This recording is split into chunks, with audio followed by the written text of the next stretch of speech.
Bonjour, c'est Patrick de Dropshipping Evolution. Alors, on va tout de suite rentrer dans le vif du sujet et on va voir ensemble ce qu'est l'activité de dropshipping. D'un côté, tu as un fabricant et de l'autre côté, tu as un client. Toi, tu vas te trouver au milieu. C'est-à-dire que tu vas présenter à l'aide d'un site, à l'aide d'une plateforme, un produit à ton client.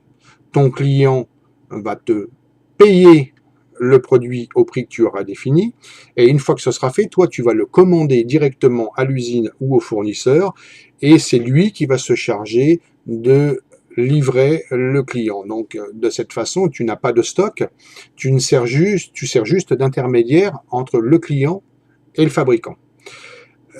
Comment tu gagnes de l'argent? C'est simplement que tu vas encaisser le prix de l'objet ou de l'article au prix que tu auras défini. On va prendre un exemple de 50 €. Et toi, tu vas le commander directement à l'usine au prix, disons, de 10 €. La différence étant pour toi.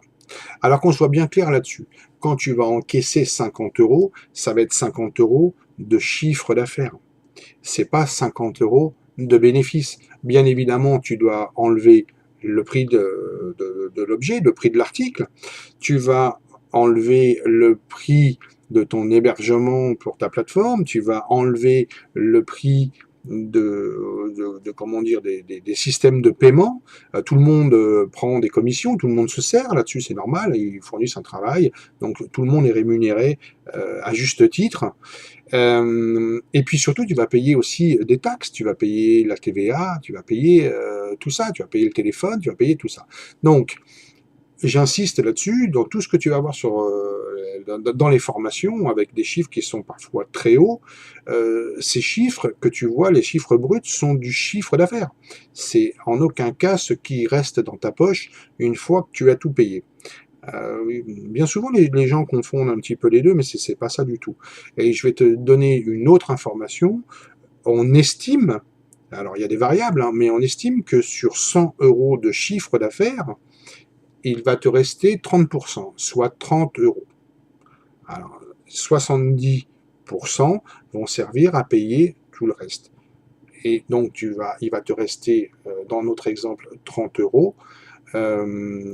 Et il y aura encore une petite surprise, c'est que les 30 € que tu vas gagner, tu vas aussi payer des impôts dessus. Alors c'est pour c'est pour clarifier la situation.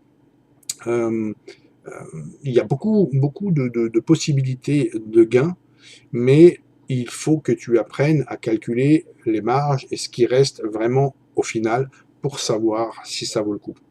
Merci de ton attention, abonne-toi, partage et je te retrouve dans une prochaine vidéo. Merci, ciao.